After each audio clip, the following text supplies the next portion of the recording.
Horvath is being chased, thrown on the run, and it is caught. Touchdown, Keenan Allen. What a grab. That's what I'm talking about. Hey, that's what I'm talking about. That's the warrior spirit right there, boy. Huge sack by Joey Bosa. 90-yard touchdown. 90-yard touchdown. It's going to be picked off at the 8-yard line by Derwin James. Herbert sets his feet, takes a shot downfield, has Knighton. Caught! Touchdown, Chargers! That's the greatest throw I've ever seen. I'm not kidding. Woo-hoo-hoo! Let's go! And yes, welcome back to another jam-packed episode of the Thunder Down Under Chargers podcast. I'm your host, Andy Prophet. A big thank you again to all our listeners and viewers out there. As always, don't forget to subscribe to our channel and like the videos. It really helps us and is much appreciated. Before I welcome the two of you gentlemen, a very special mention to our incredible mothers, Margot, Annette and Lena, and all the wonderful, amazing mums out there on what is Mother's Day today. So thank you to all, for without you, we wouldn't be here. Boys, welcome back in Adelaide. Jack Reed, have a few friends over this weekend, did ya? Yeah. How have you been since the draft? How was your draft weekend? The draft weekend was fairly quiet. Obviously, some people have seen my draft reactions to some of the picks, and arguably I was more incensed and emotional at the players we didn't get than the player that we did, but in the first round anyway. So, no, it was great. It's been the first week of term, so scrambling a bit, and it's gotten very cold here in Australia. Maybe not as cold as it is in Melbourne, but South Australia is definitely getting a little colder, a little more chilly. But no, it's been really good. I've had a great weekend, seeing some family and people that we haven't seen in a while. So, no, it's been awesome. Thank you. Excellent, mate. Good to hear. Yeah, it is, has definitely taken a turn for the chilly down in Melbourne. Alongside me in Melbourne, as I said, Alistair Lloyd. Mate, we had a draft weekend for the ages. How was your experience? How was the week leading up to today? How has it been sinking in? Oh, didn't we ever? And again, you might have seen we've got a short video of some of our ludicrous responses to the Zion Johnson pick. A quick happy Mother's Day from me. I'll also say happy Mother's Day to my mother-in-law-to-be, Linda, whose home I'm living in at the moment while we do some renovations. Not sure how many mothers there are listening today. We don't get that. You just hope she can hear you through the door while she's I know. hanging about. I'll get kicked out of the house in a second. Yes, suckhole. But we don't get the breakdown of gender on our analytics on the downloads. But let's assume we've got a few mums out there listening. Happy Mother's Day to you. And the draft weekend was just so much fun. We take it pretty seriously. I juiced an entire watermelon, and I brought over 10 limes to Andy's place. Nice expensive tequila and triple sec, and we just sort of sat there making chili watermelon margaritas. And because of the draft, we were watching it on delay. We would just kind of pause every few picks to go and get ourselves a drink, and then we just had the perfect height and level of excitement when that pick 17 was called out, and what a pick it was. And it's just going to be fun to talk about all these new Chargers players with you both. Absolutely, yeah. It was a bit of a sad state watching us, seeing us both watch day two. A bit worse for wear the next morning, but yeah, it was a very fun night. It was worth the hangover. Yeah, definitely. Well, every week of this off season seems to get better and better. So without further ado, let's get stuck into today's show, the 2022 post-lottery conversations.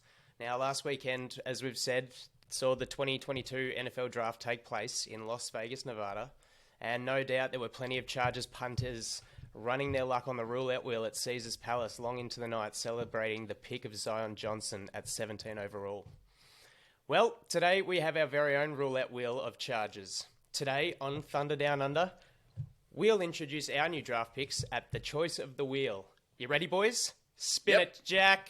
Let's go. Here we go. First one.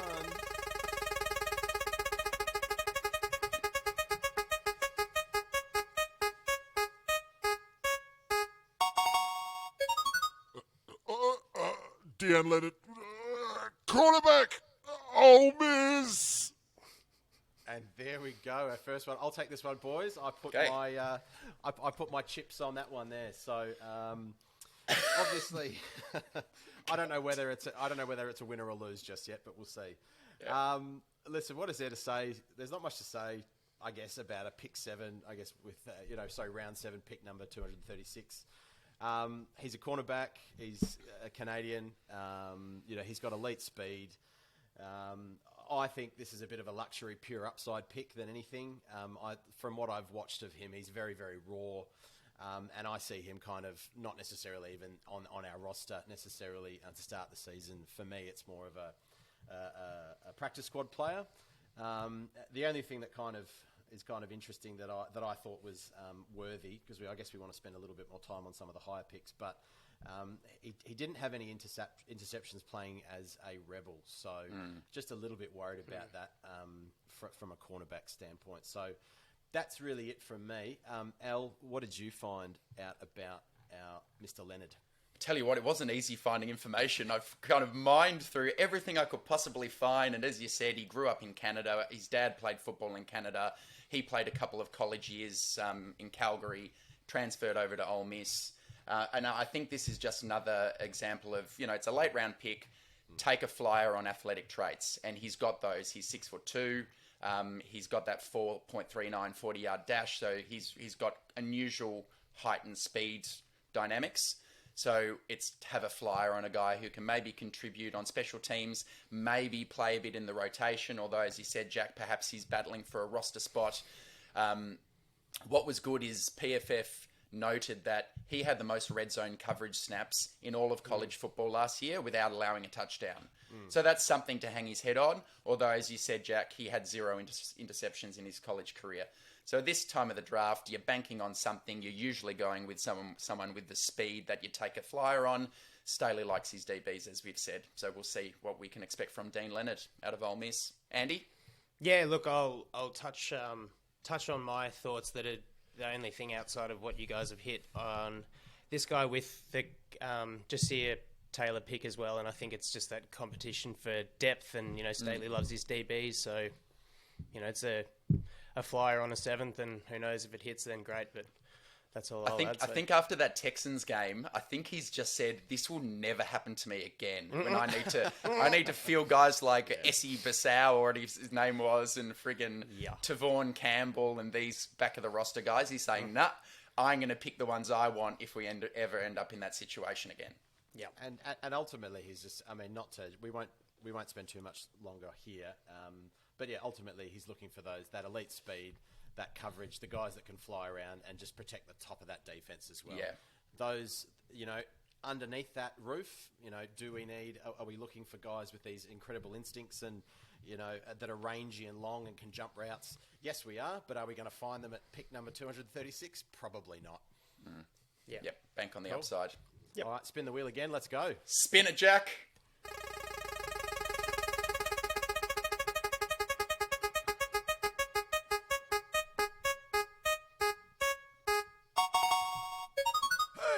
It's Isaiah Spiller, running back, Texas A&M. Ah! All right, I get Isaiah Spiller, who's pick 123, our 4th round pick. And I like that this has been assigned to me because I did look into the running backs quite a bit before the draft. And I'll be frank with you listeners, my gut reaction when the name was read out is it was like the air let out of a balloon. I was initially disappointed. And the reason why is just there wasn't a lot of hype around him in the lead up to the draft. It seemed like after some initial buzz, people had really cooled on him. So I've had to really dig back into the tape and his measurables and try to find some silver lining. And for me, what was a bit of a rain cloud to start off day 3 of the draft. So some positives about Spiller. He was a very nationally recognized running back coming out of high school, grew up in Texas. Dad played for Texas A&M, so he decided to sign with the Aggies as a college player. And he basically performed every single year in Jimbo Fisher's offense as a 3-down back. He basically had 1,000 yards every year. He pass protects well. It's a pro-style offense. He catches out of the backfield quite well. And he had about 3,000 rushing yards in his career, 25-odd touchdowns. So the production is there. And having looked at him a bit more carefully, he does a few things uniquely well. When he's actually out in space, he's got some really nice jump cut ability. He has nice vision, and he does seem to get the most out of his runs. So I think the 4th round's about the right spot for a running back. I was wondering if this was the guy I would have taken. Maybe yes, maybe no. But if you're looking for a complement to Austin Eckler, he is that 215 pounds that we wanted. He's a bigger guy at 6 foot. He is a hell of a lot better with respect than Josh Kelly, who we took in the 4th round a couple of years ago. So this is a guy a lot of people thought could go in rounds 2 or 3. Ends up going in round 4. Very strong college career. So all of that's good. My only concern about him is out of all of the running backs who attended the combine, he tied dead last for the broad jump out of every running back tested and second last for the vertical jump. And his 40-yard dash was pretty slow. And I know that PFF speak about this quite a lot.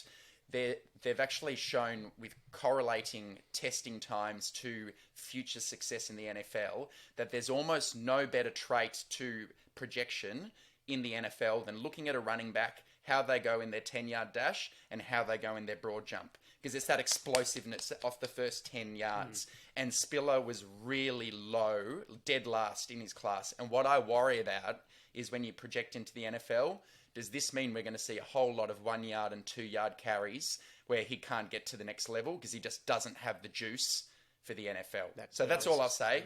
That doesn't have the burst. But it looks like he's patient and he sees the field relatively well. He does a bit of everything, could develop into an every down back. What do you reckon, Andy? I know I went on a bit there, but I had to make myself feel better about that pick because initially I was sad. I thought it was an interesting pick, and I was kind of running off your steam about the running backs that you'd analysed heading into the draft, and he wasn't really high up there, so it was a bit of, okay, we're going to have to digest this one, and you've hit it pretty well, and I'm glad you've sort of come around because I kind of have as well. He looks like an intelligent runner. He might not have that burst, but he does seem to find his lanes, and he's got an elusive kind of stutter step, and I do think he has good traits. Does fight for extra yardage. He has a tendency to fall forwards, so and he can break arm tackles as well, so it doesn't just sort of go down easily on first tackle. So I don't know. I missed if you said that there was the Melvin Gordon comparison, but I see better things than the sort of Melvin Gordon traits, who had that kind of hesitation in the hole, but I think there's a bit more decisiveness in the way that Isaiah Spiller runs. I think he'll lack Melvin Gordon's speed when he is through. Melvin Gordon had that speed when he was clear. I don't think Spiller necessarily has that, but otherwise I agree. There are some similarities in how he runs, I thought. I think we've just got to be careful in terms of looking at the projection of PFF because we've got to think this guy's really young too. Yep. So he's 21 years old, which means that he's not even, man. He hasn't even turned 21. You're right. So he's coming out as a sophomore, and you got to think that those final 2 years of college, when you play into your senior year, you've got another 2 years in the weight room. You've got another 2 years of development as well. So in my mind, I'm not too concerned about his measurables and his speed because I still think there's growth there. We're not picking up a back that has topped out. That's a great point. We're seeing so I think there's that's got to be taken into account too. I'm an English teacher, and my reaction to this pick was inspired inside of me when I went introspective. One of my favourite poets, and sorry to get a little English preachy here, but I'm going to read out Robert Frost's poem called Fire and Ice, and I'll tell you why. Some say the world will end in fire, some say in ice. From what I've tasted of desire, I hold with those who favour fire. But if it had to perish twice, I think I know enough of hate to say that for destruction ice is also great and would suffice. If you don't know that, you've just listened to arguably one of the greatest poets of the 20th century. Interestingly, this poem was penned after World War I, and it's all about juxtaposition. And when I thought of juxtaposition, I think of complementary running backs. And we've been trying to find the complementary running back for Austin Eckler for 3 or 4 years now. Here. And I think that in linking with what I said about Spiller's age is that we haven't found a guy, as I said, guy that's topped out. He's got 2 years to develop that speed, that strength, mixed in with the fact that he might need a few touches I see it as that as Eckler perhaps starts to get more and more yards on him and perhaps isn't as a focus, I'm not saying for next year, but maybe in the next 18 to 24 months, hopefully we see Spiller not only developing as a player, but also physically. And I think if you look at Eckler's development physically as well, he's just so strong. And so if Spiller's learning from Eckler in the weight room, I think that's one of the most positive things to come out of this. It's a great point, man. And I do just want to say, I'm on board him as a guy. If you listen to his interviews, he's a lovely kid. He's really humble. Football, he put in a great shift on Good Morning Football, I thought. That's a good show. And he said his dad said he grew up in the church, all that kind of thing. So it looks like a good kid. So I'm not going to judge this guy. I've never seen him. Hopefully he kills it. Yeah. And his dad played he played tight end for Texas A&M. So there you go. Yeah. Yeah. So another guy who's been around it for a while. Cool. All right. Awesome. Spin the wheel, Jack. Spin the wheel. Here we go.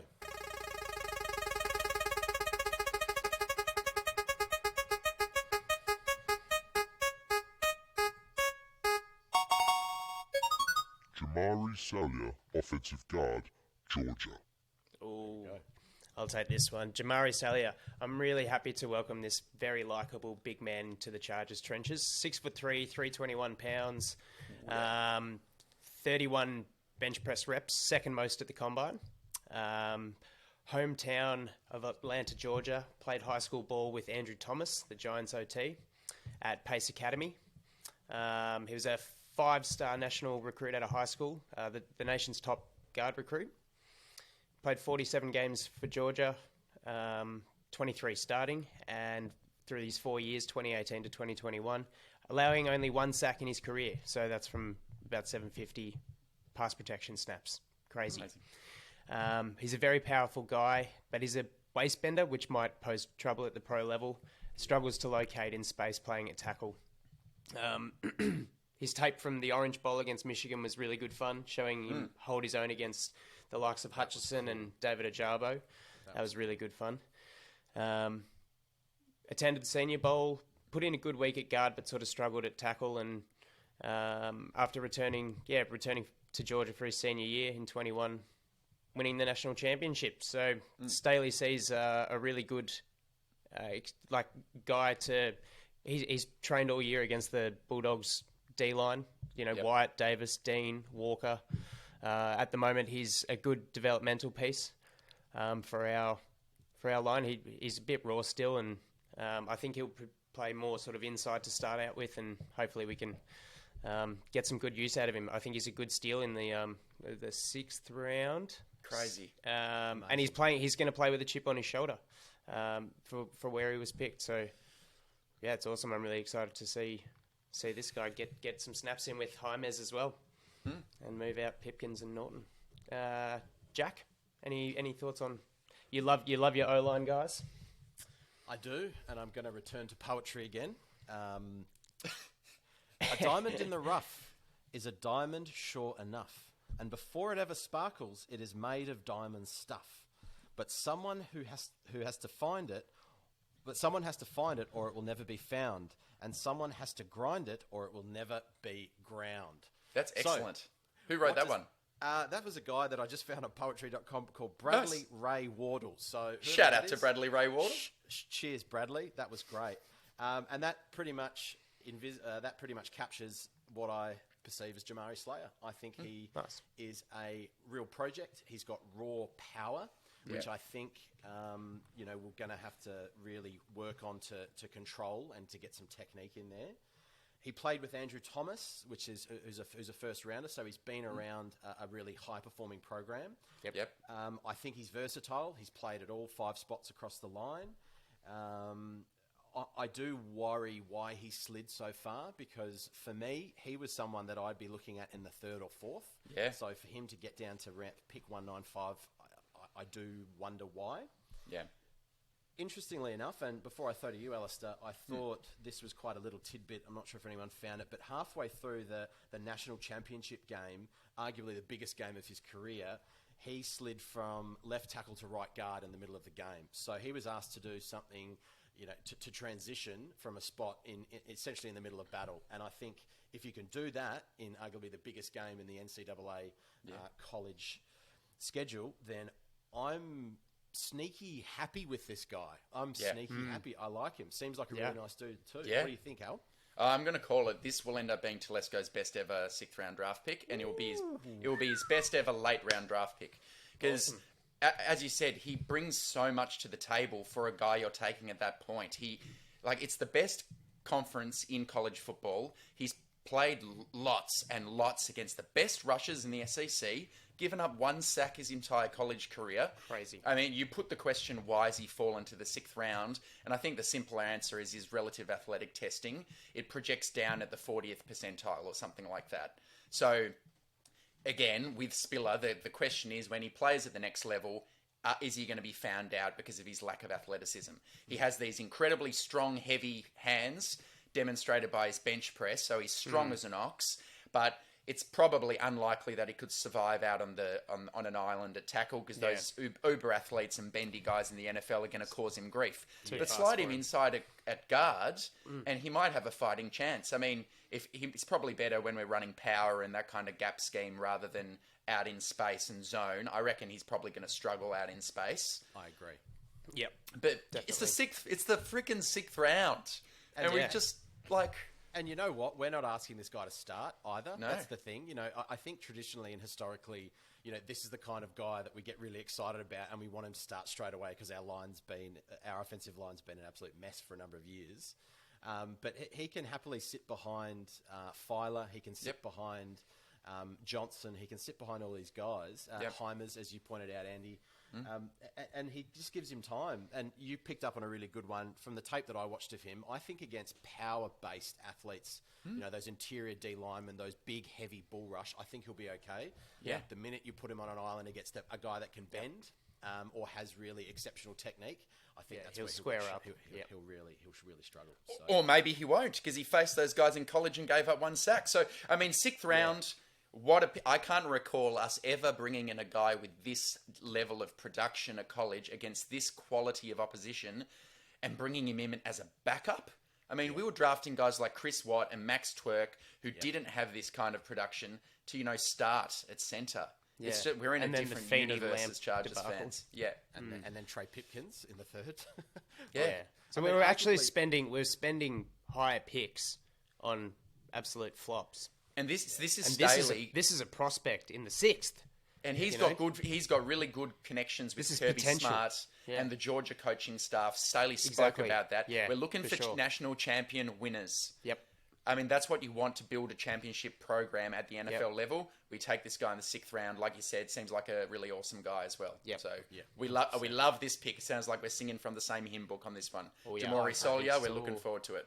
And funnily enough, I thought his name was Jamaree Salyer, which is why I just moved. We've got one of those already, right? A wide receiver. Yeah, that's right. We already have a Slayer. We're spinning the wheel again, boys. Yes. Let's go. Here we go.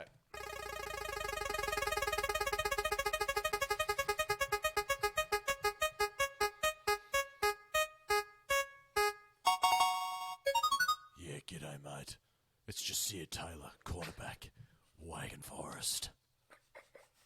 And there we go. All right. It looks like I've put my chips on him again.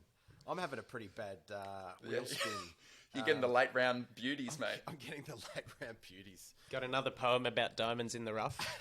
Unfortunately, not for these guys. I got a couple more poems though. Mate, we're getting the wheat, you're getting the chaff at the moment. It's just how it happens when you gamble. Mugs game sometimes. That's what happens anyway. Jamaree Taylor, Wake Forest, 5'11", 188 pounds. He's not a big fella. Pro day, he ran a 4.3 940. He's got a 37-inch vertical. He's a track star. He's an athlete. He's a speed demon. He's got the return capability. We're not going to spend too much time on this guy, I assume, because it's very much in the similar mould as Leonard. You know, we're looking for these athletes. We're looking for these guys that can just zip around the field, whether it be at corner or on special teams. Funnily enough, he was the first ever Wake Forest player to return a kick and an interception for a TD in the same game, which is fun. So wherever this guy sits, again, I think that was the extent of his highlights package, was that those two plays was from it, basically. 17 different angles going, how many times has he done this? Oh, same one? it's the same play. Okay. But But good on him. They're awesome. But yeah. Yeah. So Give I me don't know more. what that tells you, but that's kind of all I had here. Alistair, did you have anything on Jamaree Salyer? Anything to add to that? I'm going to hit a couple points. Interesting that he played for 5 years at college, 2,500 snaps. So we're talking a seriously experienced corner, and he did a bit of everything. They blitzed him off the edge. He played in coverage. He was okay against the run, and so that's nice. He's got flexibility. He's a 2-time captain. So again, we're talking about a leader. And how we picked this guy up, I thought it was interesting. He got Practice Player of the Week at the East-West Shrine Bowl. So we sent some coaches there to have a look at him. And Staley basically acknowledged that this is a Ryan Ficken pick, our new special teams coordinator. And he did a lot of work on him from a special teams standpoint. And I know Ficken, when he was with the Vikings, he really focused on making that team a lot younger. And I think what we're doing is clearing out all this old garbage from the previous regimes, and Ficken saying, I want a few guys who I know, if even them, they might not see the field a lot, they're going to become very worthwhile special teams guys. And this is a dude who would have done it at college, very experienced at the college level, and he has those athletic traits, like you said, Jack. He's no slouch. He's quite a juiced up guy. So 6th round again, I'm happy with the pick. I approve. Yeah. Yeah, he seems like a humble guy, high character dude. So, yep, this just seems like another Staley pick. Like I said for the Leonard one, seems like a competition combo. This pick and that pick, just to sort of go, yep, one of you should hit, and by hit I mean get a roster spot. And it means if it gets rid of a Mark Webb, then I don't mind healthy competition, especially in that important part of Staley's defense. Yeah. So, but just the speed we're picking up on special teams is outrageous. We've never had it.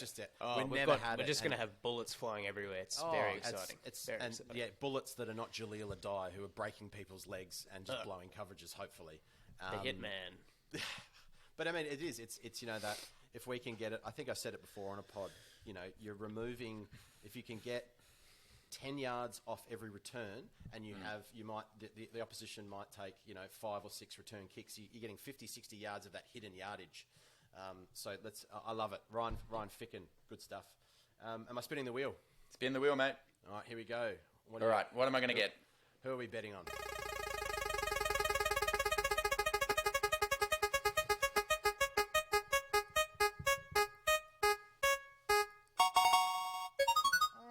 JT Woods, safety, Baylor University.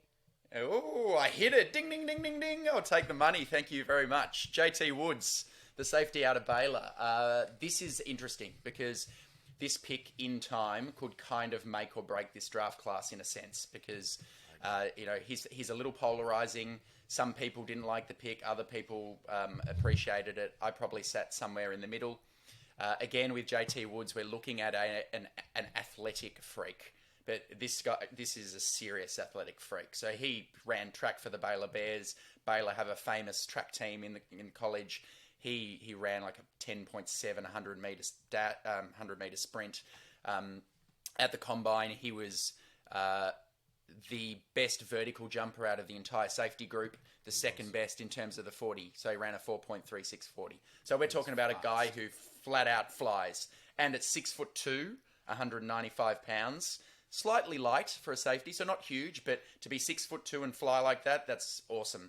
And what Davey said is he's got rare DB stuff. That's how Staley described this guy. Rare DB stuff. He flied around. The technical term for it. Yes, technical. He played a Baylor that had that juiced up secondary with Jalen Petrie. So Petrie really played in the box in that slot. JT Woods was further back in space, patrolling the field with his elite speed. Led college football in interceptions last year with 6 picks. No dropped INTs in his entire college career. So this is a guy who makes plays. Now, they say that the Big 12 quarterback play is pretty bad. And if you watch the highlights, some of them are overthrows and all sorts of awful quarterback decisions. You've got to make him, though. You got to make him. And one of the catches he took was beautiful. It was basically a mark in AFL for us Aussie boys. So, look, at the 3rd round, you're looking for someone who projects and could develop into a starter at some point in the future. I think he has the ability. When I looked at his tape, I had that Kenny Rogers song that came to mind, The Gambler. You gotta know when to hold him. Because he needs to learn the consequences of his damn actions. Because this guy just flies around. When he sees it, he goes. but sometimes he gives up plays over the top of his head, and that's something that hopefully Staley and Ronaldo Hill and those guys can teach up and train. Missed tackles was a bit of a problem for him in college, but his actual coverage work was fantastic. The passer rating he allowed was in the 50s, and all those interceptions as we saw. So this is another one where at the time I thought, oh, JT Woods, is that around too early? But then I heard him interviewed. He's really smart. He actually got offers to go to Ivy League schools before he actually decided to go to Baylor. So he's a smart guy, and what he's going to do, we hope, is unlock Derwin to play in the box. And this is also preparing for the fact that Nazir Adderley's a free agent at the end of 2022. We need another safety, so I understand the thought process that led to this pick. So that's what I've got to say about JT Woods. So you got anything to add on top of that, Andy?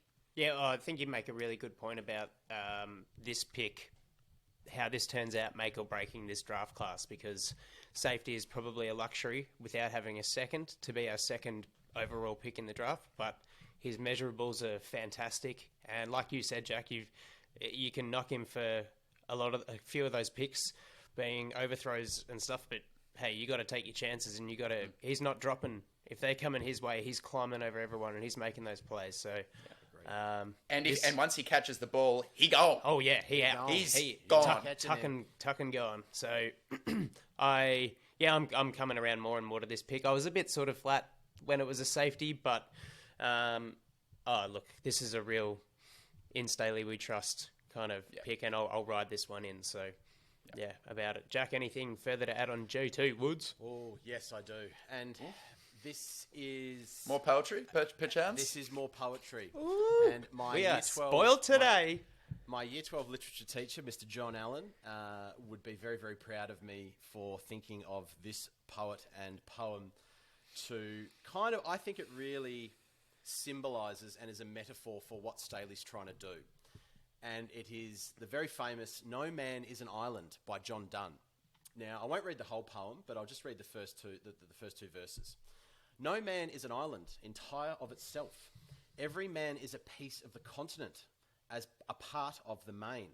If a clod be washed away by the sea, Europe is the less, as well as if a promontory were, as well as if a manor of thy friends. So that's about 400 years old, and what that is a metaphor for is calling for unity, and the whole idea of, we've all got to be together, even though we're, from different countries, different backgrounds. We've actually all got to. It's the joy of life is about bringing us together and talking and discussing. We want unity in our society.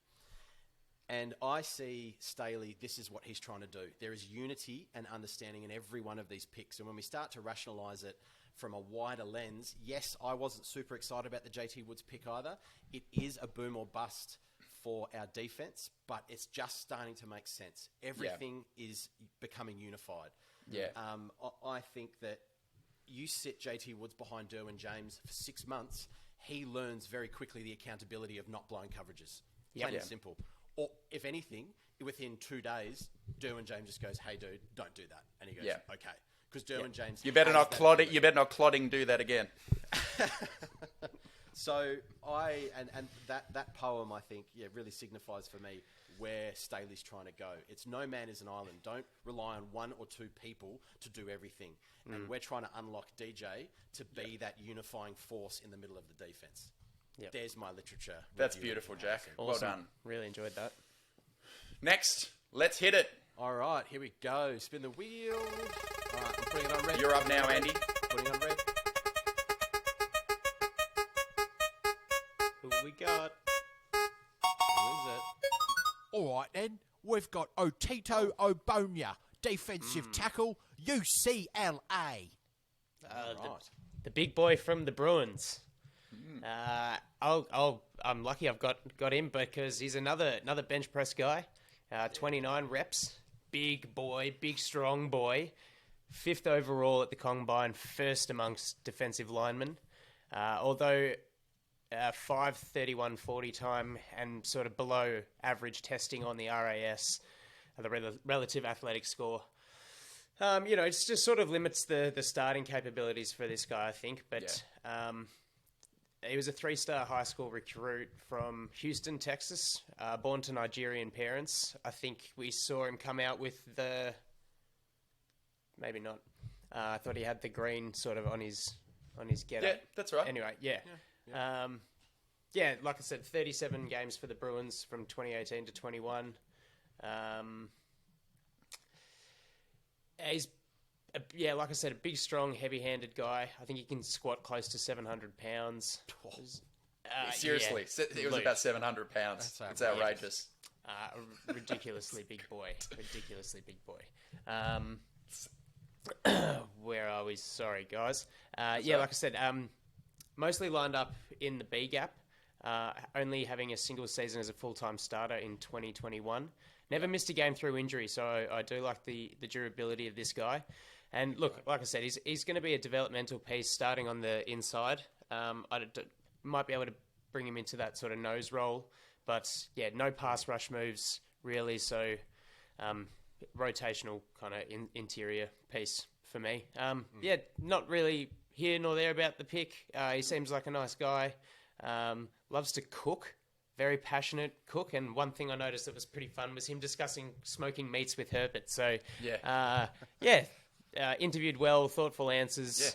Yeah. He's friends with Josh Kelly, also a former Bruin. I don't know how long he'll be there, but hopefully not that longer.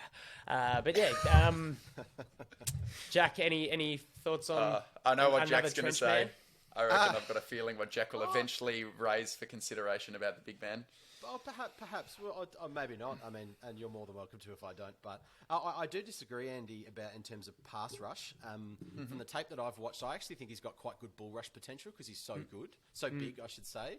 He did play a little bit on the outside, or was asked to at times. And I mean, listen, he got to the quarterback and was able to get there on certain situations. But I think you're right. He's kicking inside. He's a good depth piece.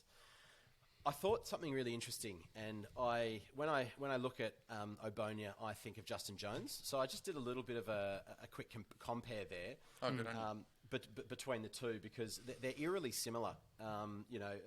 Justin Jones was 6'3", 309 coming out of college. He needed to drop weight because he was flabby. He wasn't in that stalwart sort of that nose defender. So, if anything, he was actually almost he was underprepared to play in the interior in the NFL. Ogbonnia is 6'4", 324, so he's a bit taller and a bit heavier. But I think the weight disparity is actually more than that, and I think it's the strength is there with Ogbonnia. Yeah. And what's really interesting is that the draft grade, the pre-draft grade was given to Justin Jones was 5.90 off of NFL.com. And Ogbonnia is drafted as the grade is 5.97. Now, the elephant in the room, well, should I say the big boy in the room, is that Ogbonnia is obviously round 5, pick 160. Justin Jones was pick 3, 120. So we're getting a better prospect on paper, yeah. On paper, but that just shows what a perfect example of how far we're coming as a football team. Yeah, because it's 100%. And I thought that was fascinating because I did, when I heard Ogbonnia and I looked at him, I then went, let's have a look at when the last time we did draft relatively high defensive tackle. And I think him and SJD are going to hopefully cook up something nice, which is great. Al, what do you think? Well, you go. Lloydie, I was actually going to jump in and just say, if you revert back to last episode when we discussed Telesco and how he's sort of failed at drafting the trenches where we've spent picks too high, and they're just not the prospects that you look at and go, that's what we need. Because we were looking to draft guys to start straight away because we had organised it so poorly. Now we're seeing Telesco draft trench guys later who, they can be developmental pieces because we have the luxury to be able to teach them and give them time. Correct. And 100%. So well put. So well put, Andy. Yep. Fire away, Al. Sorry, I agree, I needed that before it disappeared. Yeah, I know. My memory fleets. I loved that. What I find most interesting about this pick, it seems to be the first guy, I mean, correct me if I'm wrong, where Staley has chosen his preferred defensive lineman candidate as a draft pick. It seems like this is a Staley guy. They did a lot of work with him. They said that they worked him out at the Senior Bowl.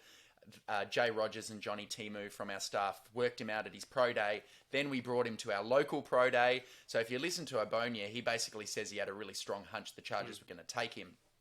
And Staley says this is the kind of guy I'm looking for on the inside. Because I think what you said, Jack, is right. He played a lot in the 3-tech, in that B gap at college. He might struggle to hold up in the nose directly shading over the centre. But I think Staley wants to play him in multiple spots, take advantage to some of the possible pass rush upside, build on that strength profile, as you said, and he's going to have that space to grow and evolve because he's not coming in and being asked to start straight away. He's going to be part of a rotation and he'll play when he's ready. Really interested to see how this guy develops. Again, he sounds like quite a smart operator as well, relatively switched on. Yeah. Andy, I just wanted to hone in, and I'm not patting you like... I know some people think we pat each other on the back so much in this podcast, but we're all about positivity here. But the way that you're a dickhead, Jack, I reckon. But the way that you just said it is we have the luxury to develop these guys. We're not asking him to come in and play nose tackle and stop Derek Henry. And block, and which is great, and I think it's fantastic, and I think it's such a key shift from where we're at, because then it shifts our mindset as analysts or people that follow the Chargers of expectations, but not putting this huge expectation on a 22-year-old to go and bull rush and try and get to quarterbacks and stop the run. Fantastically put. All right. Now, the one thing I wanted to say before we move on, Jack, and I thought you might bring it up, this guy threw shot put. And he threw discus. That's right. So I actually left that for you. I was like, I was ready to give that to the former shot putter. So he threw shot put for UCLA track and field, and he won the event. He won the 2019 Pan American Under-20 Championships in Costa Rica as the best shot putter in the in the country. So I'm getting excited. I don't do shot put, but Jack, was a fantastic shot putter at high school. Himself. Well, I guess what that means is that he's got fantastic footwork and he understands the strength tree. Yep. So that's really fantastic. Awesome. Yep. Moving on. Awesome. All right, here we go. 2 left, I think. If I get a crap one again, I'm going to be very annoyed. It's Horvath or Zion Johnson. Breaking news here today, ladies and gentlemen. Breaking news. The Chargers select Zander Horvath, fullback, Purdue University. That is all. Wow. I've gone to Las Vegas, and I think in this I've lucked out. Not lucked out. I'm leaving with nothing. The house is one. Yeah. Anyway, Zander Horvath. Immediately, I go Shanahan. I go Kyle Juszczyk. How do you say his name? Juszczyk. There we go. I think of versatility. I think of Derek Watt, who was our last fullback, and then I think that's crap.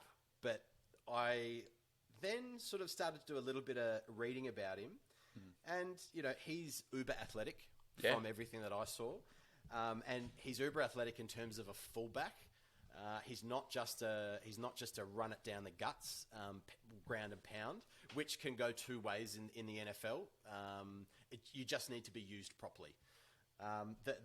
The interesting thing is that he went to Purdue, and with him in the Purdue uniform, you think of Mike Allstott immediately, and that was the connection. And I went, Allstott up the gut.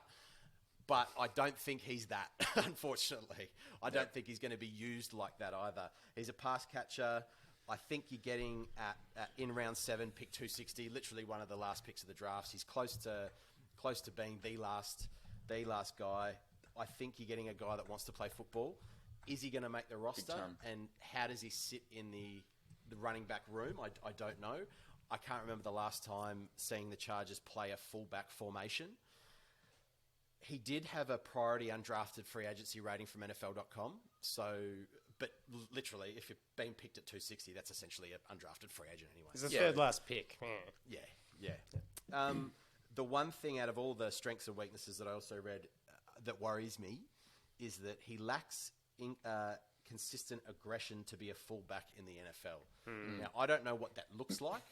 If that's a character thing, I have no doubt that Staley will be able to utilise and grow that. If he lacks aggressiveness, I don't know what that means. But if he's in the mould of an Allstott and we just want him to run it and bash bodies, then he's probably not going to be very effective. So I'm really excited to see how he's going to be utilised. Alistair, what say you?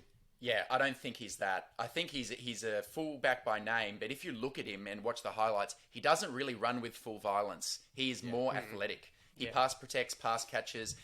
He's a rare athlete. He's another one of these athletic guys. Out of every running back graded since the 80s, his relative athletic score places him 29th out of 1,600. They gave him a 9.83 score out of 10. So we're talking full athletic freak. And I think he does make the roster because we had like Gabe Neighbours the last couple of years. I think he'll get a late roster spot. He'll play a lot of special teams, maybe some short yardage stuff, but we should be able to sprinkle him into the offense every now and then because he can catch it. He's pretty athletic in space, and he might not necessarily thump that, 4th and 1 that well. Maybe that's something he can work on. But I quite enjoyed watching his highlights. I thought it was fun. When you look at Purdue, they always produce really tough, rugged, hard-nosed football players. And this is a perfect back-of-the-roster guy, in my opinion. Yeah. Andy? Yeah, that highlight of him, that hurdle, was awesome. Ooh, yeah, that's good. Like you said, a really athletic runner. I see the body size as a really good blocking unit of a human. Staley's big on his versatility, blocking, special teams. He played linebacker in high school as well, so I think that's really he's a big guy. Like he's really tough on himself as well. He's all about team first. I think he studied construction management, so relatively intelligent. So yeah, one of your boys, Andy. He's one of one of yours. Well, a couple of things though on the knock.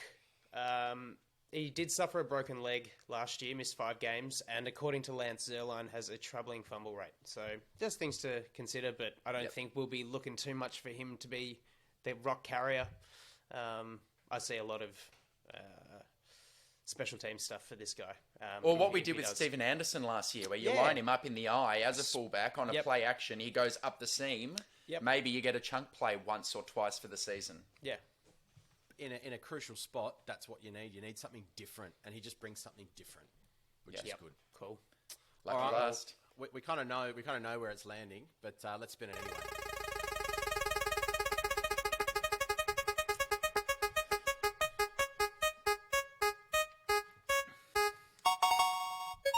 Zion Johnson, offensive guard, Boston College. I think Jack might have been watching The Departed over the weekend or something, or maybe Good Will Hunting. That's a very good accent on Boston College. Oh, be careful saying good, because you might have some listeners that might disagree with that. Yeah, okay. Humbly disagree in the comments. Zion Johnson is obviously going to be the most exciting and talked about pick of this crop, and for good reason. He is like the poster child of what you want from a first-round guard in terms of his production, his smarts, his cognition. I've been blown away by how comfortable he is in front of the camera. The leadership he seems to just oozes out of him. He's an athletic freak. He had the most bench presses at the combine out of everybody. So, I mean, he's got strength. He's that phone booth guard who you think's going to kind of sit in there and just hold up next to Lindsley, just like what you would expect.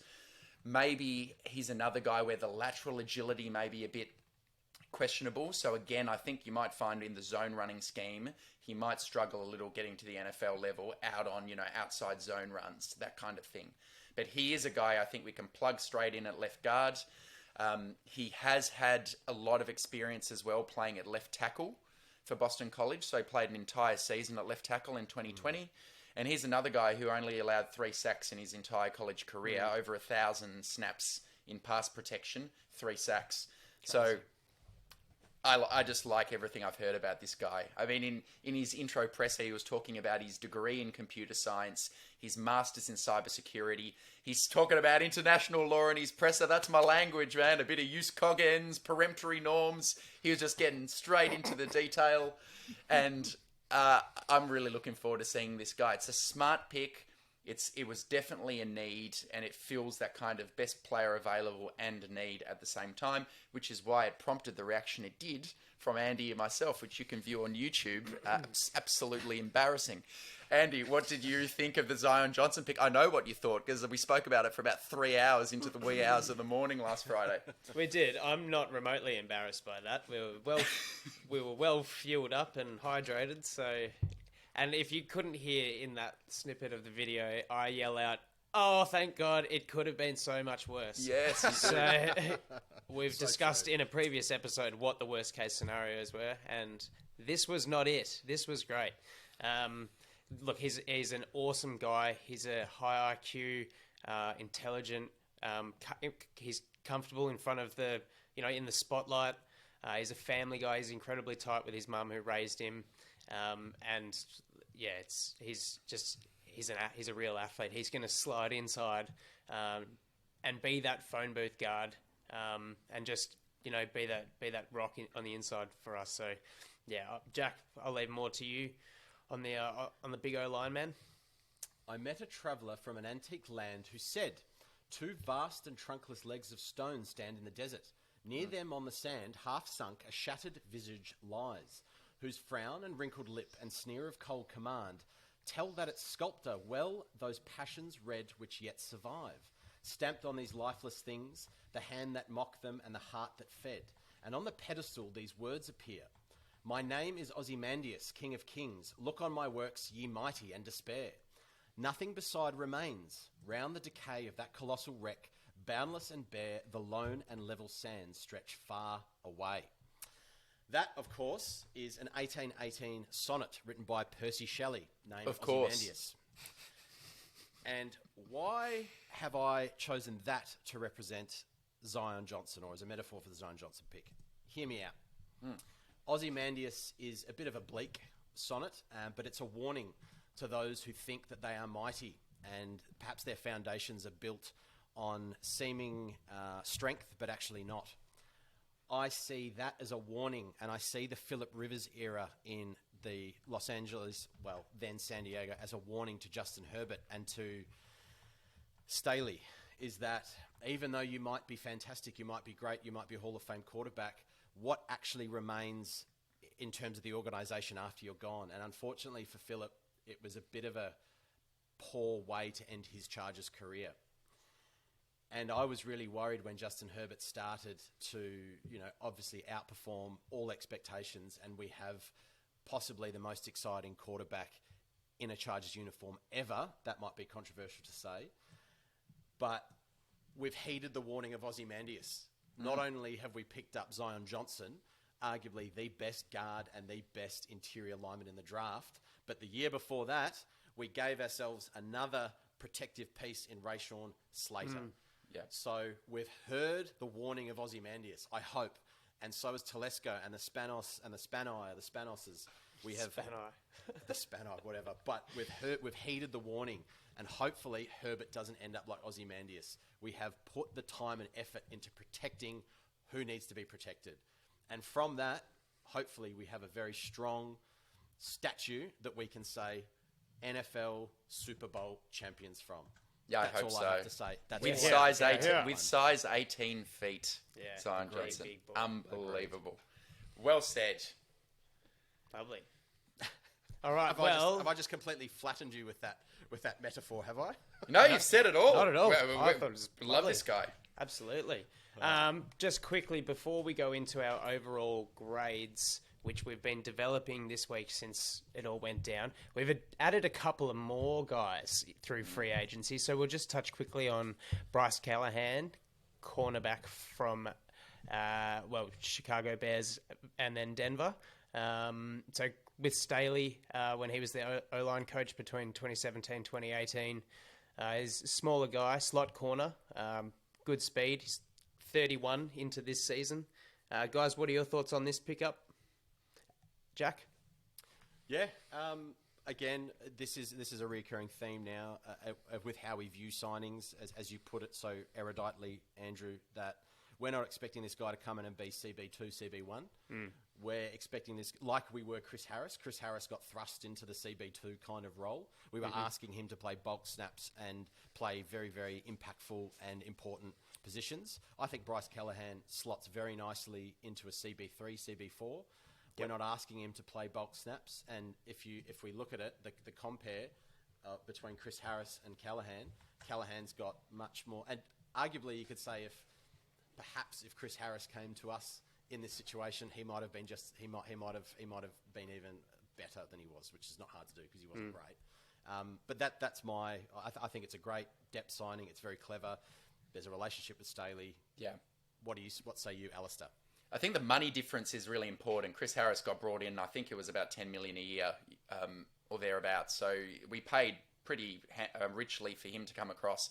Even though the contract details haven't been released, I'd be very surprised if this costs very much at all. It's kind of a post-draft signing, brings all of the experience of the Staley scheme, which is another thing we like. I actually would not be surprised if he played more snaps than we think. Because, I mean, these days we run a lot of nickel and dime, and I think he will be our starting slot corner. I think this spells trouble for Michael Davis, because I suspect Asante is going to be that cornerback 2 on the outside. But what was very interesting, and I didn't know this about Bryce Callahan, digging into his PFF kind of snap alignment, I've always thought about this guy as a slot cornerback. And indeed, in certain years, he did play predominantly in that position. So in Chicago, it was kind of 600 snaps in the slot, 25 on the outside. In Denver in 2020, he flipped it. He actually played 409 on the outside and 188 in the slot. So he does have a bit of flexibility, which I didn't even appreciate. So it's an even better signing when I see that. The risk with him is he has had trouble staying healthy. I think he's never played more than 13 games in a season. And last year he played he played 11. That's not bad because he did hurt his knee and end up on IR in the middle of the year. So these guys over 30, there is a risk reward there. It's the reward of his experience, and he's had some really good seasons in the slot where he's one of the best guys in his position in the league. But then the risk is he over the hill? Is he slowing down? All the stuff we saw with Chris Harris Jr. But I love the signing. It's just adding more DBs to the room, and I approve of this one. Andy? Yeah, I like it too. Definitely feels that role. I think you're right about Michael Davis sort of being pushed to the outer a bit, and I think there's the shift in how we're viewing bringing in these sort of veteran free agents, and it's very similar for the next guy that I'll bring up, who was another big signing for us this week, is that we're bringing in these guys to perform a reduced specified role rather than expecting 800 snaps a year out of them and them being on the field over 75% of the time, a la Thomas Davis. Al, we talked about that the other day, as the perfect example of someone who had a great career brought in, and Chris Harris is very similar as well. We respected the heck out of him when he was in Denver and was in that all-decades team and stuff like that. But you come over and they're just sort of at the peak of the hill, and you just want to thrash the shit out of them to get as much as you can out of them, and it doesn't work. And I think the way that we're structuring, especially the DB room that Bryce Callahan's going to slip into, will carry extra depth in that room for special teams guys, and pull a lot of our special teams guys from that CB depth. And he might play a little bit more if he can stay healthy, but also it's going to be completely viable if he's used in a specified role, in a specified right? package. Because what I maybe forgot is, I think in my head, we don't really have a slot corner, so I expect him to play all the bloody time. What might happen is you might see guys like Adderley getting some snaps in the slot. You might see JT Woods getting some snaps in the slot. Yeah. So I'm with you, Prof. If we can manage his workload instead of the sort of 600 snaps, 700 snaps he's been playing, if we can get that down to 400, 450, maybe he won't have that injury that he's been having every year. Yeah, absolutely. And don't be surprised if there are all these different looks and setups with guys being able to play different positions regularly. The versatility that we're generating in the DB room is really awesome, and it's saucy. So without further ado, I'll go on to the next guy, Kyle Van Noy, edge rusher. Yeah. Wow. I actually couldn't believe my phone when it went off, and you were telling me that we'd had him in the building at 6 a.m. our time, and by 9 a.m. our time, he was a Charger. So very exciting, and another awesome depth piece. Edge 3, experienced championship experience. He's a leader.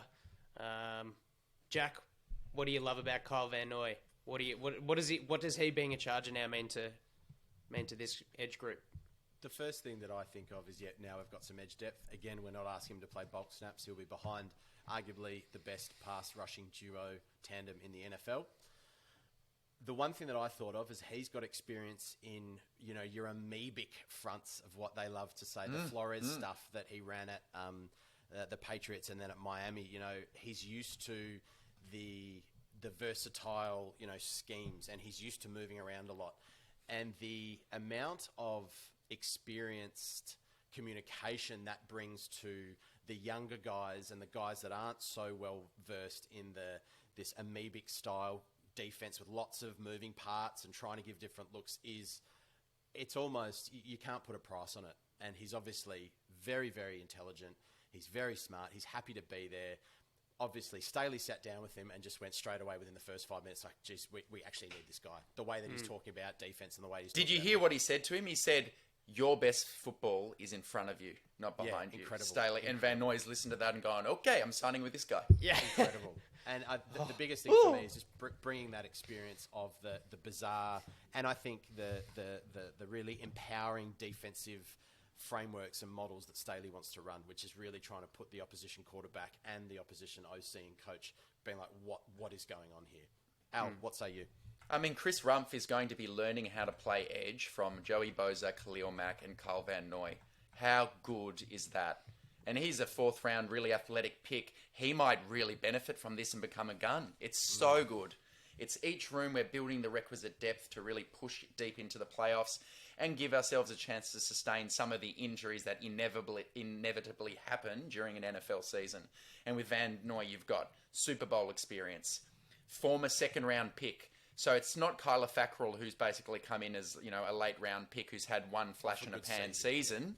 We've got a former 2nd round pick who's played over 100 games, won 2 Super Bowls, and contributed. He was a linchpin in those Patriots teams that won Super Bowls. He can play with his hand in the dirt. He's played many snaps lined up as a DL. He can play in coverage, standing back as a linebacker. He gets interceptions. He gets forced fumbles. He gets sacks. That's our edge 3. Chef's kiss. Awesome. Yeah. Perfect. A+. Beautiful signing. So now that's all of our players introduced in the last week, Jack, do you have an overall draft grade for us? What are your overall thoughts? What does this haul of players mean? Yeah, and I think you can be very negative with the picks that we've taken, and some people have, and some podcasts have been negative. But I think in the scheme, when you look at a draft, you can't just look at the players. If you're going to be a proper analyst, in my opinion, you can disagree. You have to look at the organisation, what's going on, the wider lens. Yep. I think the free agent picks, you said, Alistair, I think it's an A and A+. The Callahan and all the work that we did before with JC, with Jackson, with Mac, all that stuff, that's A+. I think arguably it's the best free agent haul in the NFL. Yep. The draft, whilst it might not seem sexy at first, and I didn't think it was sexy, as you could tell from my reaction, I had to convince myself about Zion Johnson. But again, that's me recalibrating my brain from like, we're going to get this awesome guy that's going to do everything. But no, we're just getting pieces that we need to build around what we already have. And when I look at it with that lens, I give the draft a sort of a B+ into that A-. I don't think I can give it a solid A to A+. I think it's a B. I think it is a B+ more. That's where I landed. What say you, Alistair? I've landed in the exact same spot. If A is excellent, B is good, C is average. Yep. Then I give it in between a B and a B+. Yes, would it have been nice if we traded back and found a way to get an additional pick? Yes, it would have. However, if you trust the wires, it sounds like there weren't really any options there when it came down to our selection at 17, and we just liked Zion Johnson too much. This might end up being Telesco's best ever first-round draft pick, in my opinion, because some of the other players who have fallen to him, it was an obvious thing to do. Derwin James has fallen to me. We'll take him. Rashawn Slater has fallen to me. We'll take him. When we picked at 17, there was Trent McDuffie on the board. There was Trevor Penning. There was Jermaine Johnson. There was Kaiir Elam. We had an actual choice to make, and I think we might have made a very smart one. Yep. So I love that part of the draft. As you said, Jack, it's when you look at some of the key themes emerging from the collections as a whole, we've got a strong emphasis on the offensive line and winning in the trenches with Spiller, Horvath, Johnson, Salyer, Ogbonnia. We've got a strong emphasis on getting much, much faster and deeper at the DB group and special teams. Woods, Taylor, Leonard. And I just think that was a really good, clear kind of theme that came through. we didn't necessarily address edge, but now we have after the draft. So it's why it's good to assess it all as a kind of conglomerated whole. You want to see how it all fits in with the free agent moves. One thing I did want to say, I mean, for the listeners who are interested in, I think the 2 picks that could come under the microscope are JT Woods in the 3rd, Isaiah Spiller in the 4th. So you tell me, listener, when we drafted JT Woods in the 3rd, other guys who we could have taken around there were Perrion Winfrey if we wanted a pass rusher, Nakobe Dean as a linebacker, Marcus Jones as a slot corner, Myjay Sanders as an edge, Leo Chanel. They're the other guys. Daniel Falele, the Aussie bloke, as a tackle. So if you look at those names, then suddenly JT Woods, I understand it. I think JT Woods amongst that group fits as a 3rd round pick based on his upside. When we took Spiller, why I found it a bit harder is with Spiller, we had Pierre Strong on the board, Hassan Haskins. We had a deep speed threat if we wanted Calvin Austin or Khalil Shakir. There was Tyler Algier. We had Zion McCollum, the cornerback. So in the 4th, I think there might end up being more of an argument. Is Spiller a better player than some of those guys we could have had? So that's a very long way of saying B+ overall.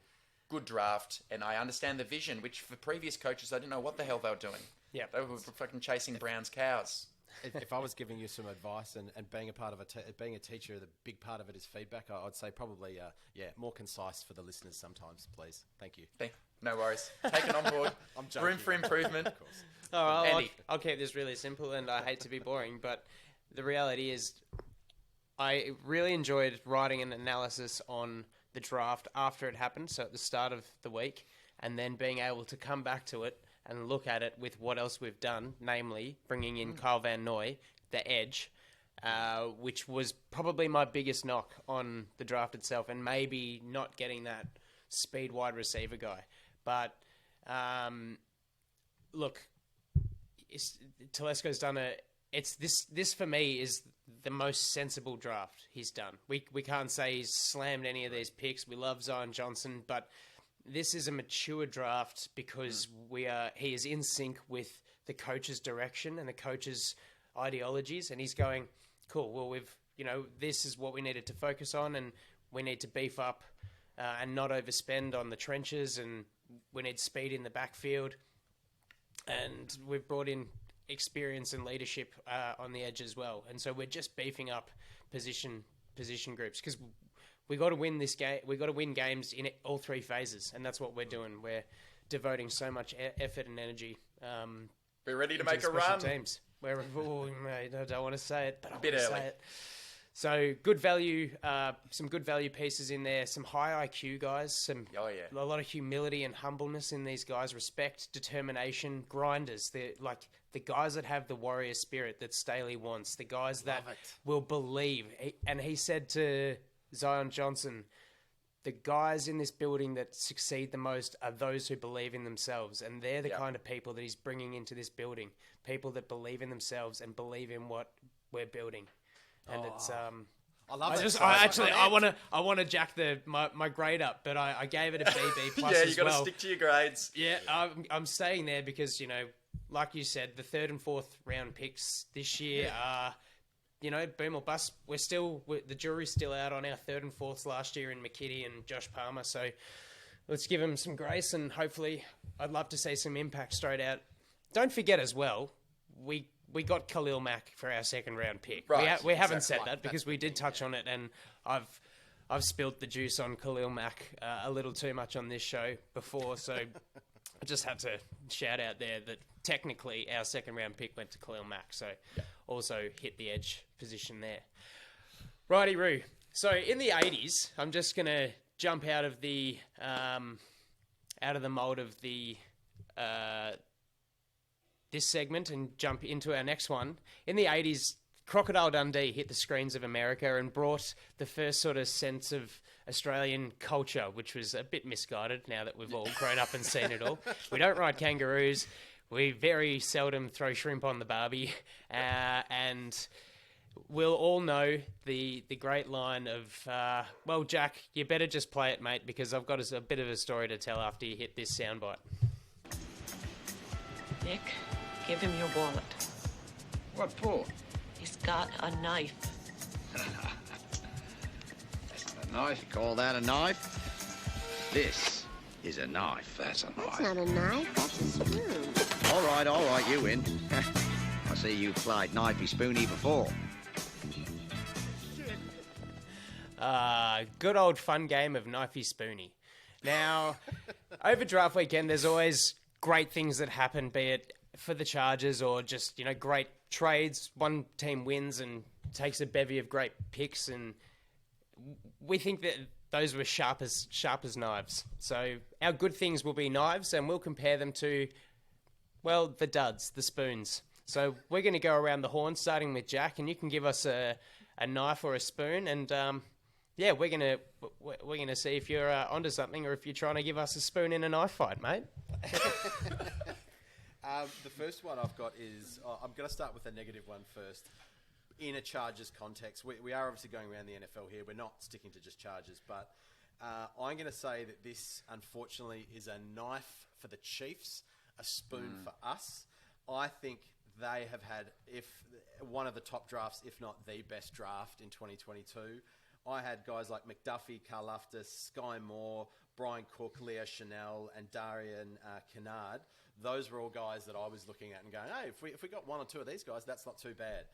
I think that's a spoon for us because I think they're going to be very, very effective. And I hate it that Mahomes has now got Sky Moore to throw to because he's just lost Tyreek Hill. So... It's going to make me look like an idiot because I got up on my soapbox and made a big speech about you don't let Tyreek Hill leave the building, but then it depends what you do with that capital you got in return. And from that haul, they got Sky Moore, Brian Cook, and Joshua Williams, the corner out of Fayetteville State. They also got all the cap space they saved from letting Tyreek Hill walk, and the picks next year they haven't had yet. So that's off to a good start. People will slowly forget about Tyreek Hill if someone like a Sky Moore can hit the ground running. So I agree. And on that topic, I thought the Baltimore Ravens, another team that just draft well all the time, they also smashed it out of the park. So it's annoying seeing these great teams getting a competitive advantage because of their drafting prowess. I'm going to stick with you, Jack, and go with a spoon as well. I think one of the biggest spoons at the moment in the NFL, and they have been basically since we started watching it, the Jacksonville Jaguars. And are these spoons any chance of helping Trevor Lawrence at all? I mean, I get that it looks like at least they're trying in the sense that they're spending a lot of money in free agency, right? They went Evan Ingram, we'll give Christian Kirk 20-something million a year, Zay Jones over here, Arden Key. They're throwing money at things. In the draft, okay, they decided to make Trayvon Walker the number 1 overall pick.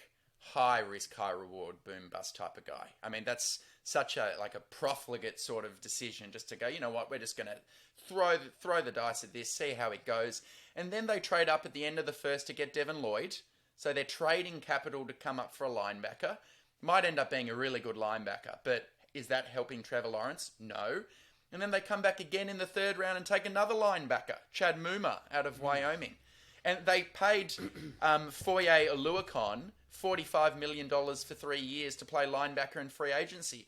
So, well done, Trent Baalke. You're going to have the best linebackers maybe in the NFL. You're going to have Devin Lloyd and Chad Muma and Oluokun. And you're going to have the Easter Island statue Trevor Lawrence running around like a headless chook in his second year, arguably or potentially wasting another year of this guy's young career. So I give you a spoon, not a teaspoon. You got a full tablespoon, Trent Baalke and the Jacksonville Jaguars.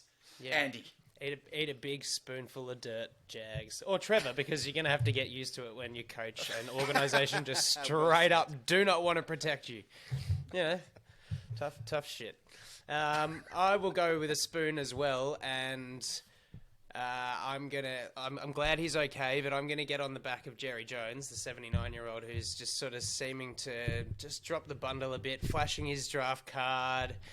My spoon is the Dallas's boom or bust approach to this year's draft and off season for that matter as well. Really might just jeopardize a playoff berth with a rising Philadelphia in a weak NFC East. Oh yeah, I like the Eagles. Yeah, I do too, and I think There's another one I'll get to in a little bit, but it involves trading a wide receiver in the first round, and I think Philly really knocked that one out of the park with bringing in AJ Brown. So what don't you like about Dallas, Andy? Well, I think that's first of all, trading Amari Cooper for a 5th round pick was pretty negligent, really. When you see that other wide receivers are going for first rounders, I guess that's the heat of the draft, but I guess that's how it is. The boom or bust approach to the draft really was a reach for Tyler Smith. Look, he can be a mauler in the run game, but he's unrefined, he's raw, he's a penalty machine, very much a work in progress to be taking that kind of guy at a high position. They did need it, especially with Connor Williams leaving in free agency. I think Sam Williams, their edge rusher that they took, was a pretty raw prospect as well. And character stuff, right? Yeah, big time. Yeah. Big character stuff. But that's sort of Dallas, you know.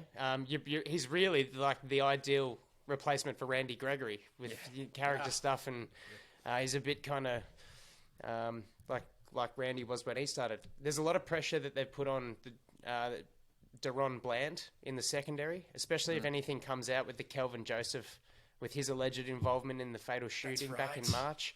You just don't know what's going to happen with that. And look, I will give them this if it pans out. Damone Clark, where they took him, the linebacker from LSU, he might be steal of the draft if the spinal fusion surgery recovery works out for him. No, they did that. They did that with Tyron Smith, I'm pretty sure. So they have them. They have the capability of doing it, and he could be the steal of the draft. But he's also their 5th round pick, or 6th round pick that they've taken on a guy who slid because of injury. And when that's the shining light in their draft, then spoon. Okay, that's a big spoon. Yeah. All right, Jack. If you've got any thoughts on that, or if you just want to roll on to another one, I'm going to go straight into a. I'm going to go back to what Alistair touched on in terms of the Baltimore Ravens. I'm going to give a knife here, but it's a different kind of knife. It's a knife right in the back of Lamar Jackson from the front office of the Baltimore Ravens. Yes. Once again, Paul Lamar is left completely on the outside, completely by himself. Yes, the Ravens had a great draft, but the Twitter exchange and what Lamar Jackson put up on Twitter is not something, realistically, from an organisation standpoint, you want to be seeing from your premier player of going, WTF, what's going on? I've lost a brother. So, he's going to have to... Was that about Hollywood Brown? About Hollywood Brown, yeah. And, and I must admit, I have been up and down on Lamar Jackson, but I'm going to be really supportive of him here. I think he's an incredible athlete, and what he can do is quite stunning on the field. Almost to the point where I say I can't remember seeing a quarterback play like he does, other than perhaps a Michael Vick. And considering the Kyler Murray saga that is going on, and Lamar Jackson is showing such restraint, even though things around him seem to be completely at sea. The knife is in his back from the Baltimore Ravens, but I'm also giving him a knife the way that he is acting and how he's trying his best. When a lot of people doubted him, and whether it's racism or whether it's whatever it was, he was meant to be a wide receiver, not a quarterback. He's proving everyone wrong, and I have so much respect for him. So, you got a knife in your back, Lamar, but I really do hope that the Ravens can build something around you. Well, maybe they're trying to help him in a different way, and I'm sure Eric DeCosta would say, Lamar, what we're doing is we're going back to this old-school Ravens defense, because we're going Kyle Hamilton, Ajabo, Travis Jones, all these guys, and then we've got your 2 tight ends, we've got your Charlie Kolar and Isaiah Likely, and we've got Linderbaum as a center. We're going to get back to running the ball a hell of a lot. You're really good at running it and being really good on defense. That's how we're going to support you, my friend. And Lamar Jackson's going to, okay, so I'm still running the football, am I? You're not giving me anything. Okay. So, fair enough. You've still got Mark Andrews, who caught for 1,300 yards or something last year. True. Still got it. But you're right. Rashad Bateman is their wide receiver 1. Yeah. He's entering his 2nd year. Yeah. But, I mean, you don't want your quarterback standing there going, WTF, what's going on, lost a brother, and the whole world can see. Yeah. At least you might pick up the phone to Lamar and go, hey, mate, just to let you know this is what we're doing. Yeah. It's just a bad look in my opinion. It is a bad look. All right. You call that a knife, Jack? This is a knife. New York football is back on the map, baby. Yeah. It has not been on the map for what seems like years. I know when we really fell in love with the sport, the Giants were good. I never liked them. I just don't like the blue and all that. I just don't like it. But Except you're wearing a blue. You're wearing a We're, blue cap. we're blue, champ. Do as I say, not as I do.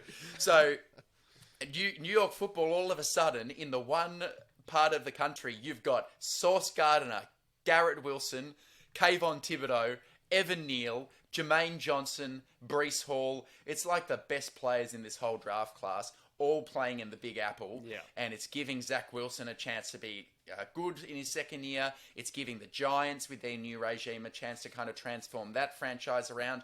And it's giving the good, honest, hardworking people of New York City a chance to enjoy their football again at the Meadowlands. And I'm actually looking forward to it. It's been a while. They've spent their time in the doldrums. So that's my knife, New York football. Yep, I'm completely in stride with you there.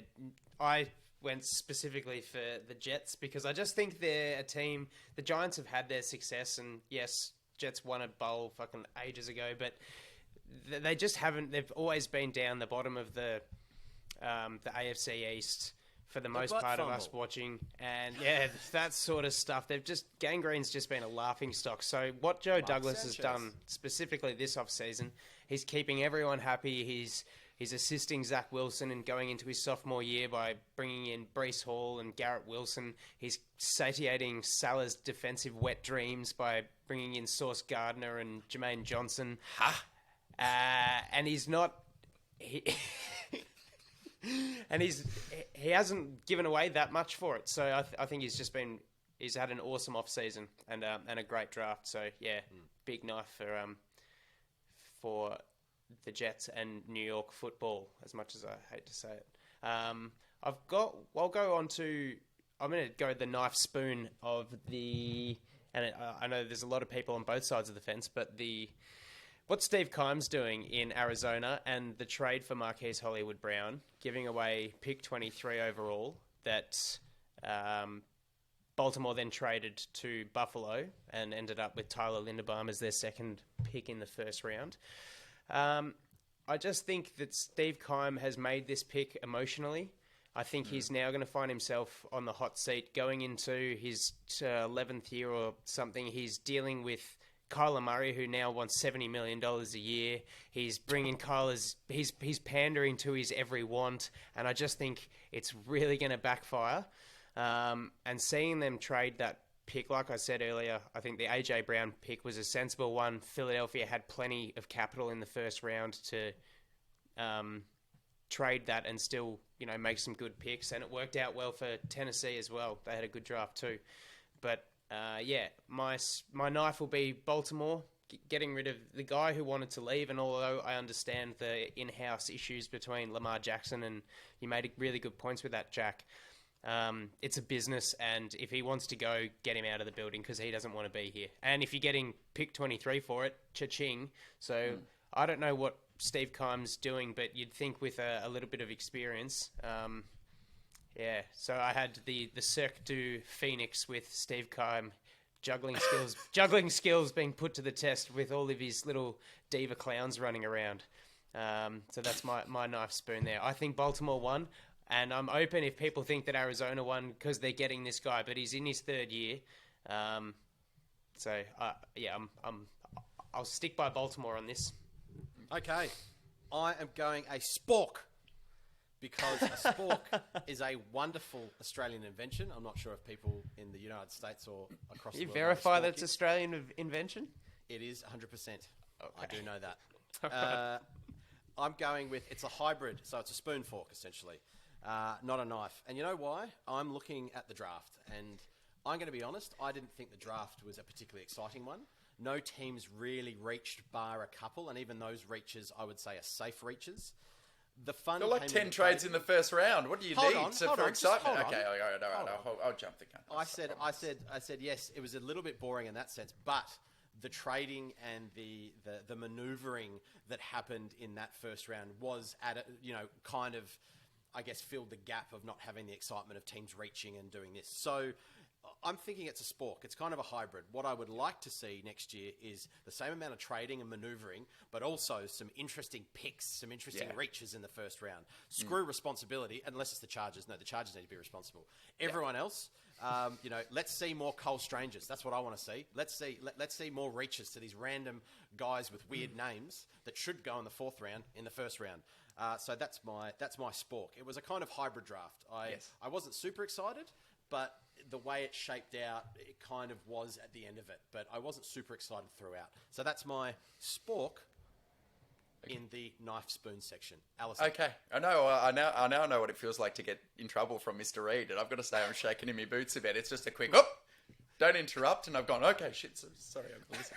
But you made a good point, and maybe with some more sexy prospects next year, because they say it was a slightly weaker draft class. Maybe there's a bit more bang for your buck. Yeah, just one thing on the fun stuff, and wanting stupid teams to reach and take dud players. It's because I don't think Oakland had Las Vegas, had a first round pick. So we really lucked out on too many D grades for first round picks. Very well said. They're always good for it. Sorry, FTR baby, FTR baby.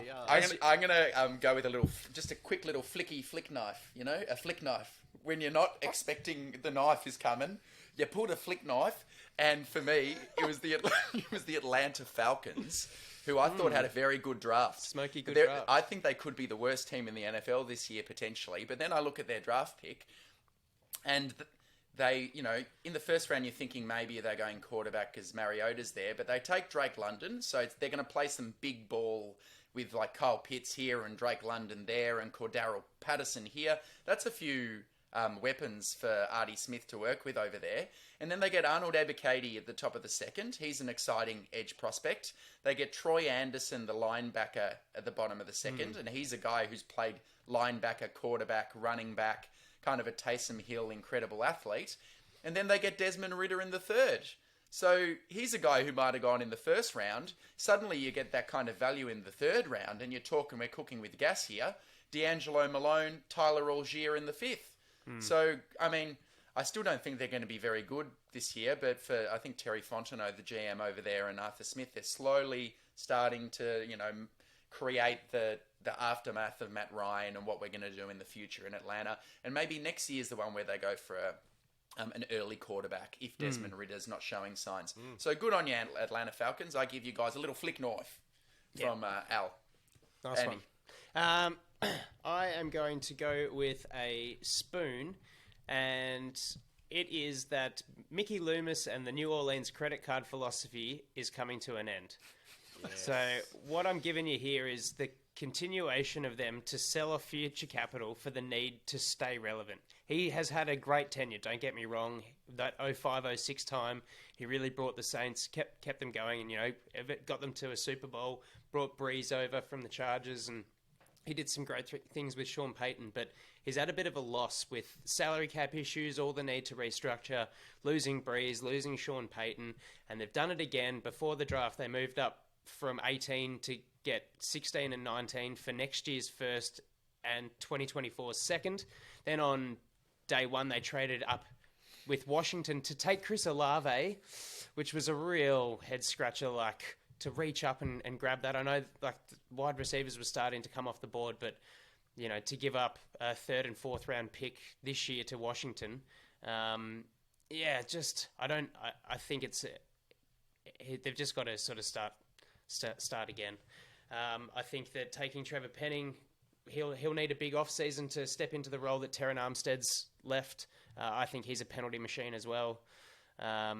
A team in disarray, making desperate moves, like I said, in an attempt to stay afloat at the cost of their future, really.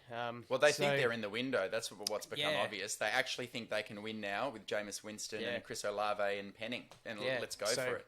Yeah, we'll see how this year goes before we come full circle and they tap and go again on draft day next year.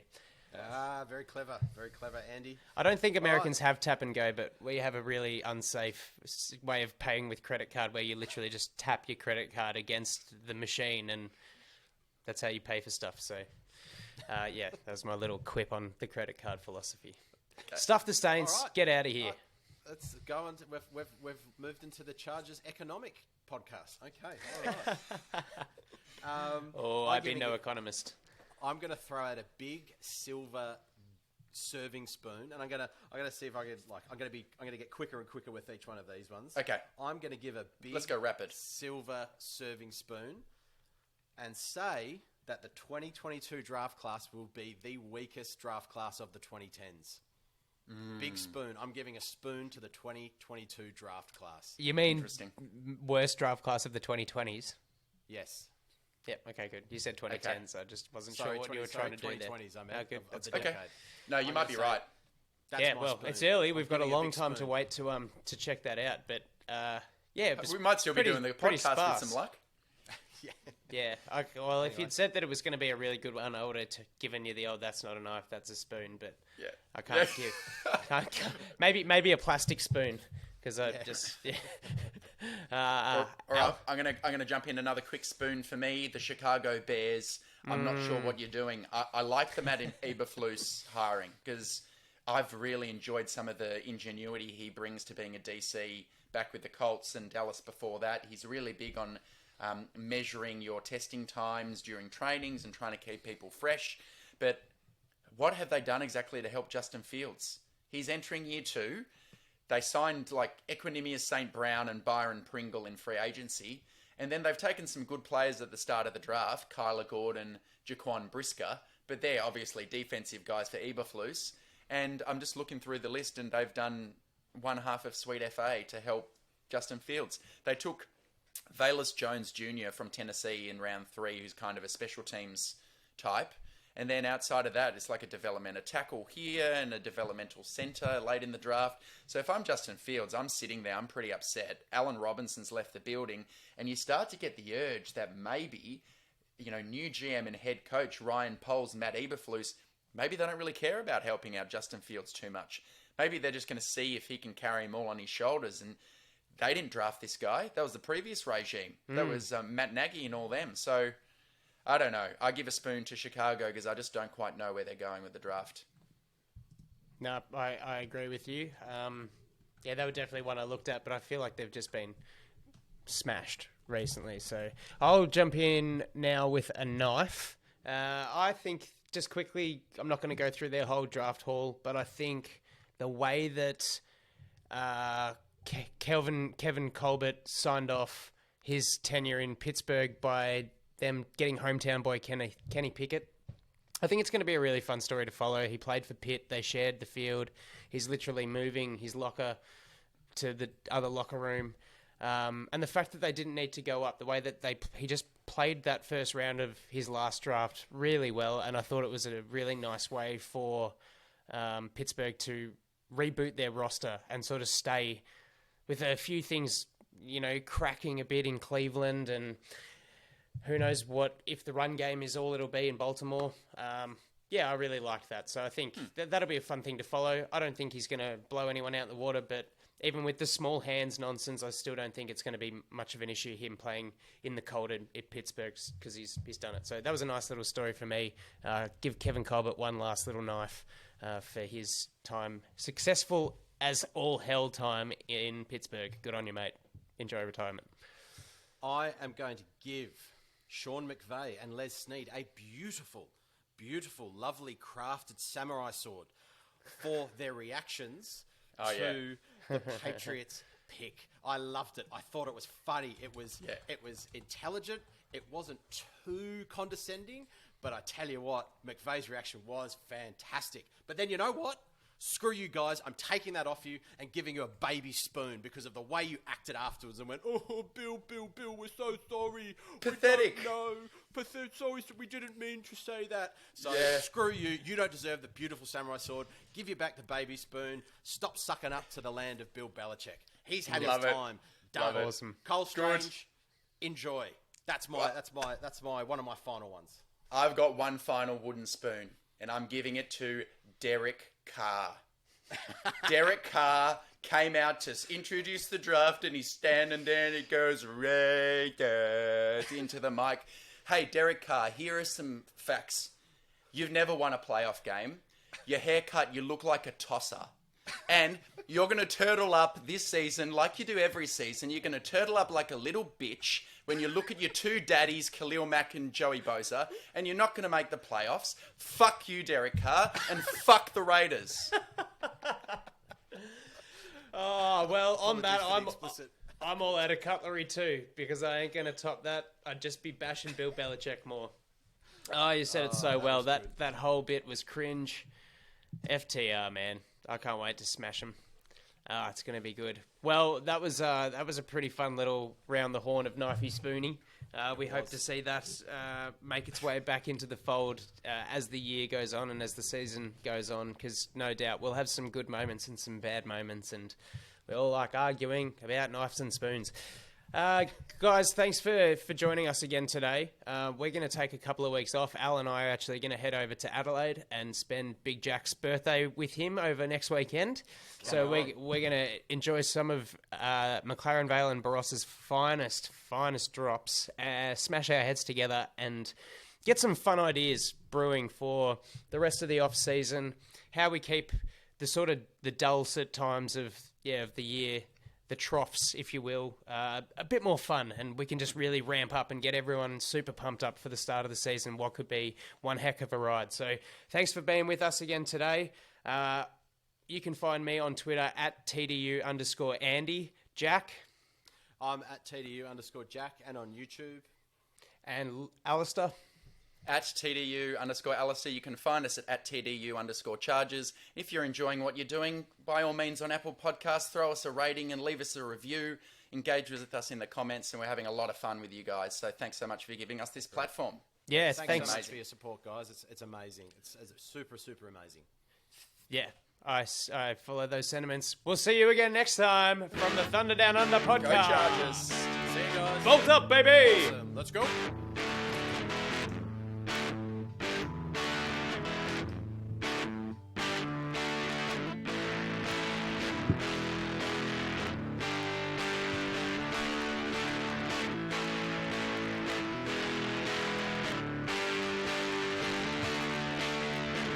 Back pedals looking, firing. He's got Floyd turning. Got it. Zigzag. 10, 5, high step. Touchdown.